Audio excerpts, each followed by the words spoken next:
my name is Paige. Welcome to my May TBR jar. So I know that this is going to be a long one, so I'm going to try and make everything pretty quick and snappy. So updates. I am filming this on April 26th and I have only finished 4 of the 7 books I was supposed to read in April. I have very high hopes that I can finish those last 3. I am currently in the first 25% of 2 of them. I haven't started one of them, but I have hopes, okay? I have hopes. So I'm going to hold off on doing any punishments or anything until next month. I will also update my board game next month. So if you are looking forward to any of that, I'm sorry, but I just filmed this a little bit earlier than I usually do. So I'm not going to do those updates right now. Another update I have is I'm trying to participate in 2 readathons this month. So I'm trying to participate in Escape the Readathon and the Asian Readathon. So I will have the information to both of those in my description if you want to look at those and check them out if you're not already doing them. But if you are, let me know what team you are on for the Escape the Readathon. I'm really excited. I am part of the Vacationers, so I'm very excited for Team Vacationers. I am really eager to see how this readathon goes. It looks so fun, so very excited about that one. And for the Asian Readathon, I did try and find all of my Asian authors on my TBR, and I am trying to prioritize those ones with any of the prompts that I am picking in this game. So let's go ahead and get started with how many polls am I doing this month.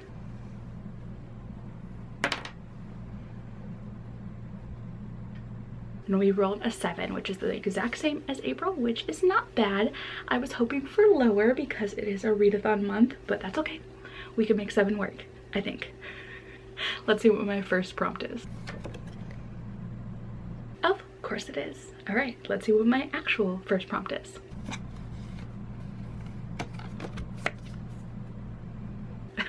What? Okay, my actual first prompt, please. What is happening? I promise you I shuffled. Okay, my actual first prompt, please.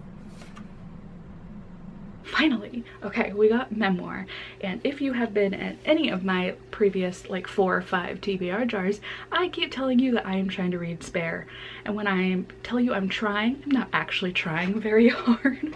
I tried like one day and never really finished it, but I am currently reading it. I don't think I'm even halfway through, so I need to work on that one. So we're gonna go with Spare for memoir.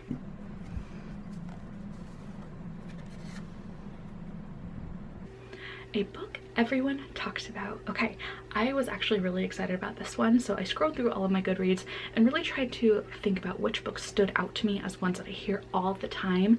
And one that I was thinking about when I saw this prompt was The Atlas 6. So I don't really know much about this one. I think it has to do with college students and they figure out something with magic, I believe. And I think that there are 6 of them, which gives me 6 of Crows vibes. So I'm very excited about that. I know that people love this one, so I'm eager to go into this one. I'm eager to go into it blind, so I don't really want to know much about it. I just want to discover the world as I read it. So I'm going with the Atlas 6 finally, and I'm actually really excited. I keep looking at it on my shelves and I want to add it to every TBR, but now is the time. Now is the time, and I'm so excited. I thought we were done with these. I don't know what is happening to this game. Okay, an extra prompt. What's my actual prompt? And we got next book in a series, which is something that I'm always excited about because I am currently in the middle of so many series. So I decided to go with one that I keep putting off. I don't know why, but that is Darius the Great Deserves Better. This is the second book to Darius the Great Is Not Okay, which I absolutely loved. It had a lot of mental health representation. Darius is suffering from a lot of depression, and he also doesn't have a lot of friends. And when him and his family go to Iran for a family reunion, seeing one of his grandparents, something along those lines, very family related, Darius finally finds a friend there, and it's also about his connection with his parents, and it's beautiful. The first book was beautiful, and I am super duper excited to read this one. I think I just keep putting it off because I can't find the audiobook anywhere, and that's how I prefer to read books. So I will just have to physically read this one, and we're gonna make it happen, I hope. But I'm really excited to finally get to this one. I love Darius so much, so much.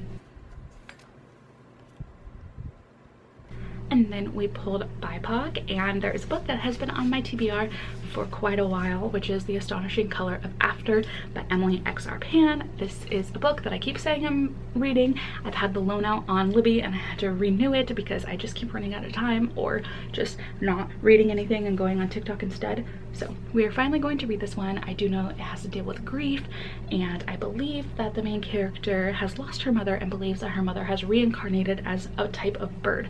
So I'm very excited to read this one. I just know it's gonna make me cry, so that makes me a little wary of reading this. I do know it's going to be beautiful though. So it's been on my TBR for like 3 months now. We're gonna read it, I swear.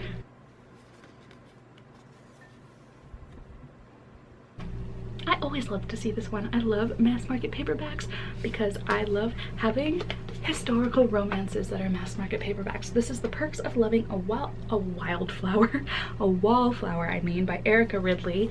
And do I know much about it? No, I just know it is historical and it's a romance and it's sapphic and people seem to like this one. So it's been on the top of my little mass market paperback pile. So I had to pull this one, of course. I really want to read it. Also, it like makes me think about Bridgerton, which Queen Charlotte's series is coming out very, very soon, and I'm so excited. So, okay. I should read Bridgerton, but like not yet. Not yet. That's a lot of books to read.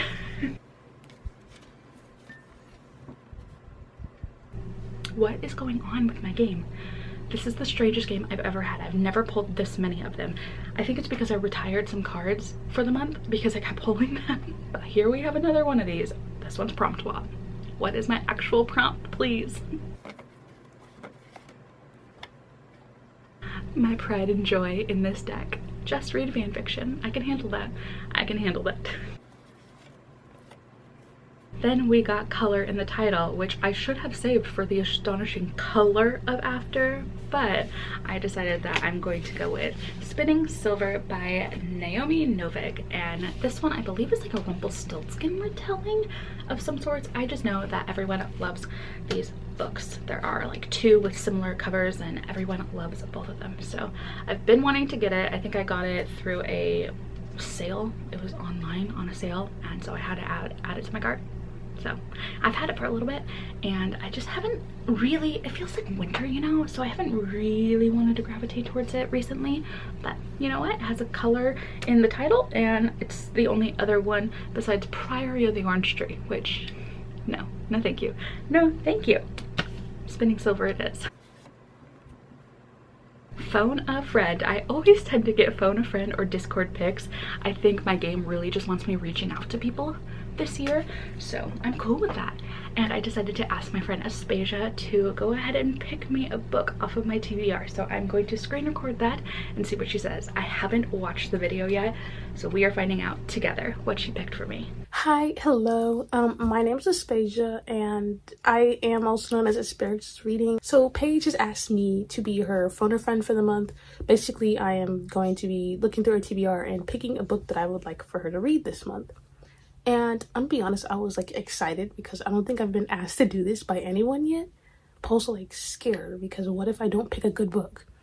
And so when I was scrolling through her Goodreads, I realized we don't have as much in common as I thought we would. I think we have a lot of interest in the same books, but I don't think we read and rate them the same. So I agree with that. We do tend to want to read a lot of the same books, but when we actually start talking about the books that we want to read, we are not aligning on the books that we're reading. I've never heard of a lot of the books that she reads, and I don't think she's even considered some of the books that I've already read, so I think that's so funny. I want to pick a good one. And I'm going safe by picking a book that I know I like, but also that's scary because there's a possibility that Paige won't like it. And that book I'm going to be choosing is Bet On It by Jodie Slaughter. This is a adult contemporary romance. I can't remember if it's dual POV, but it does follow Asia and Walker. Those are the main 2 interests of the story. Asia and Walker first meet, I think, in the parking lot of a Piggly Wiggly when she's having like the scariest panic attack. I think he sees her and tries to help her out and like offers a slice of this really amazing peach cobbler that's like famous in this town.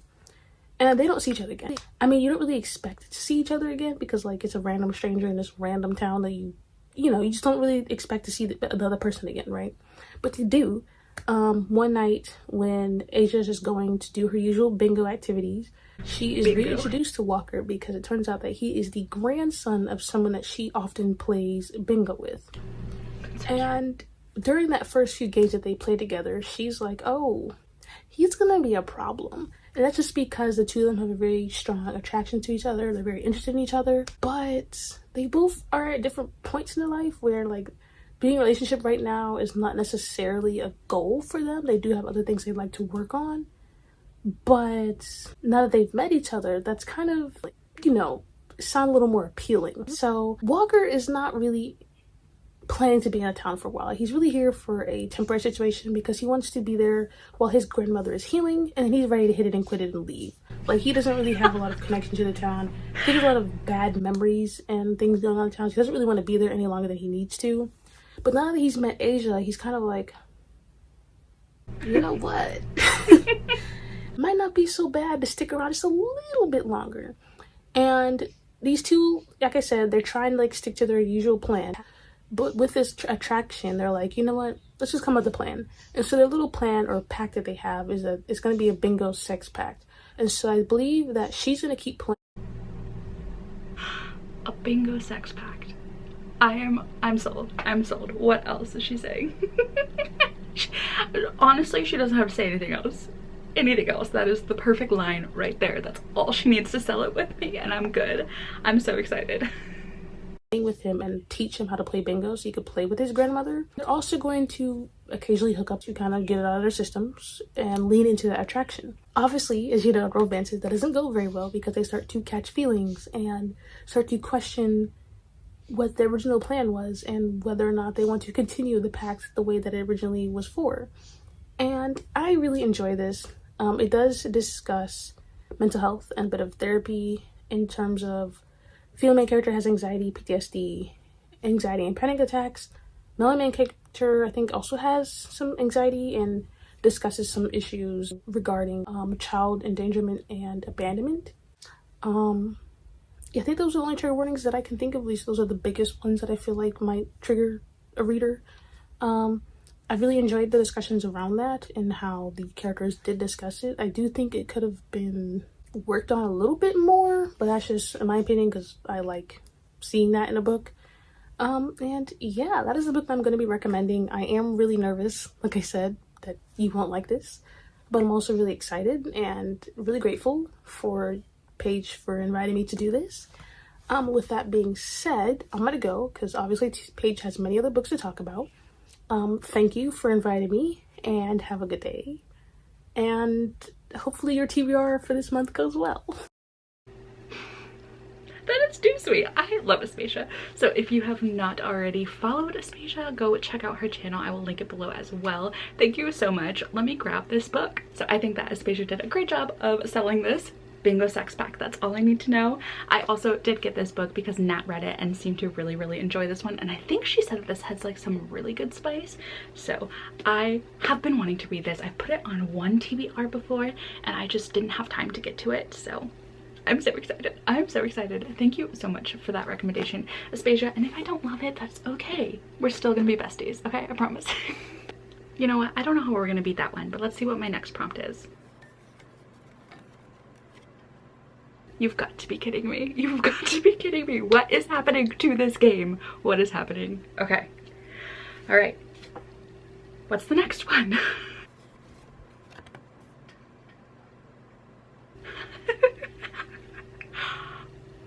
Are you serious? Highest rated. Highest rated. I don't even need to look at what my highest rated is on Goodreads. I don't even need to look, but I did. And it's the second book in the Stormlight Archive, but I haven't read the first book. So that means Way of Kings is on my TBR. Way of Kings. I want to get to this year. I actually want to catch up on the Stormlight Archive and get to where I am current, but they're so big. I mean, to buy this edition, it comes in 2 parts. That's how big these books are. So I am absolutely terrified of this prompt. So what am I gonna do? What am I gonna do? I was actually getting kind of overwhelmed when I was pulling all of these draw prompts, put prompts back, swap prompts, that I decided to wait until the very end. So because I had initially drawn a 7 or rolled a 7 for my prompts, and then I had 2 draw extra prompt cards, that brought me to 9 total prompts. So once I pulled all 9 prompts, I decided to pull the other prompts. So we had 2 prompt swaps that I decided to tackle first. So I decided to swap out McLemore for a different prompt, and that got me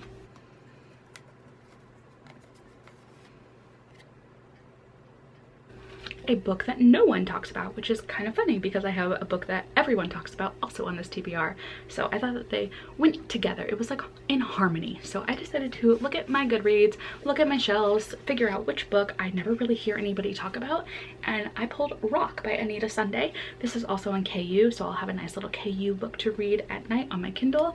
And I saw this on Books Past Bedtimes account a long time ago, and I do believe it is a male-male romance, possibly, and I don't really know much else about it, so I should read the back, shouldn't I? Let me do that. I don't know if I've ever read the back of this, but it looks like we have Cooper, whose parents have divorced, and now he's going back and forth every week between his mother's house and his father and his new stepmother's house. I'm not sure if they're married, but he goes over there, and the stepmother has a son named Jace, who he tentatively starts to form a sort of friendship relationship with that might be a little bit more, which makes it a little strange because they are possibly stepbrothers, unless his dad and the other woman are not married. So I'm not really sure how to feel about that one now, but I trust Jess, and she said she really liked this one, so we're gonna give it a go. And it's super duper short. It's also been on my TBR for like 2 years now, so might as well try it out now. So that leaves me with one more prompt to swap, and I decided to go for highest rated because Brandon Sanderson in a readathon month. Not happening. Not happening.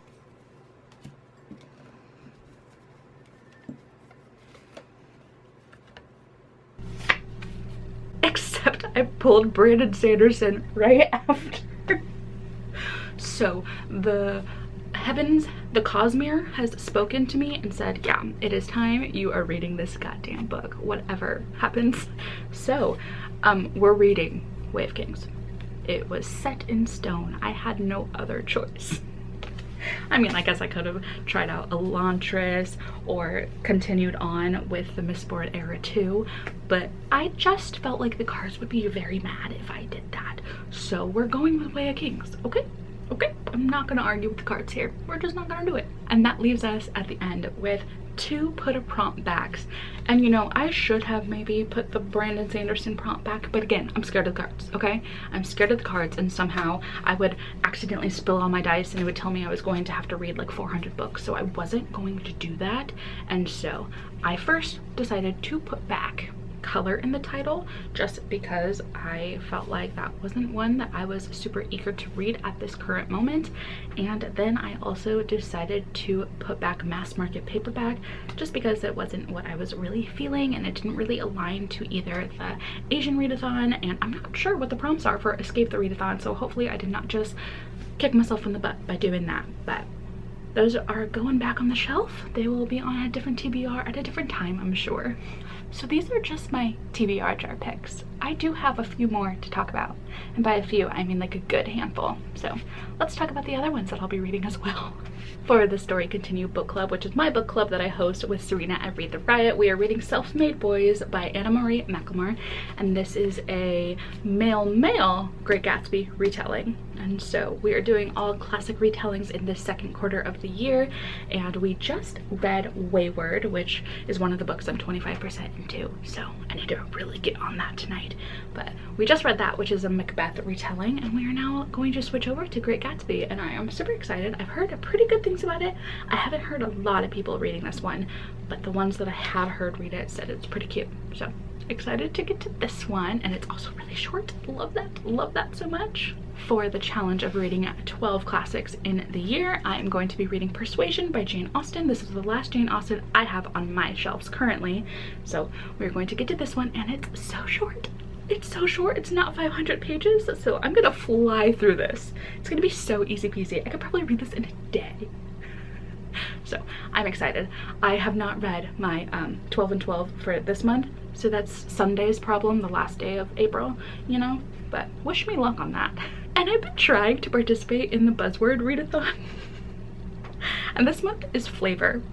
And the only book on my shelf that has any sort of flavor word is this, Priory of the Orange Tree. And I am not doing it this month. So this is where I'm begging you, if you know Kindle Unlimited and you know any book that is on there that has some sort of flavor word on the title that is preferably not long, like less than 300 pages, maybe around the 300 page mark, please tell me. Please tell me, because I cannot read this in the same month that I am reading Way of Kings. I will not read anything else besides these two books, and that's not cool. It's a readathon month. I gotta read more. So please, I beg of you, tell me any Kindle Unlimited book that you can find that has any sort of flavor word in the title. Please, please. I am also doing a buddy read of Breaking the Habit of Being Yourself by Dr. Joe Dispenza with my friend Kimberly at Kimberly Reads. This is not going to be finished in the month. Like, we're going to spend the next couple of months, maybe a couple of weeks finishing this one. We are just kind of like in a brain foggy slump type of era for ourselves, and we just wanted to try out some random self-help book to see if it gives us like a little bit of spark of life for the summer. So we decided on this one, and it's a little bit reading like a textbook, which is not the most fun, but you know, we're gonna take it little by little, and that's gonna be fine. But this is on my TBR if you wanted to know about it. And then I also have Iron Widow by Jiren J. Shao and The Weight of Our Sky by Anna Alcaf, which are books that I'm hoping that I can fit into the Asian readathon for a couple of prompts. So I have these. I think I have the loan out for Libby on this one, so hopefully I'll be able to just like spend one day reading this one kind of quickly. And I am still looking for the audiobook for this one, but those are also on my TBR. So all that being said, I literally don't think I stand a chance this month. Like, I know June will have a punishment or some sort of challenge, and it's gonna be okay. But if you believe in me and think I can somehow finish all of these books, I am not reading this guy. I'm not doing it. But the rest of them, leave me some sort of like trophy winner emoji down in the comments. I would really appreciate the hype, but I'm just telling you, I'm gonna fail. I'm gonna fail. I'm not trying to put bad energy out, but Way of Kings, that's the only book I'm gonna be able to get through. It's a 45-hour audiobook. So we're at the end. I have too many books on my TBR like I do every single month. Let me know if you're reading any of these. Again, let me know which team you're on for Escape the Readathon. Leave me any hype emoji in the comments. And I think that's all that I have for right now. If you want to talk to me about books, I have my Discord and Instagram linked in the description. And yeah, I will see you in my next video, which should be out very, very shortly. All right, see you later.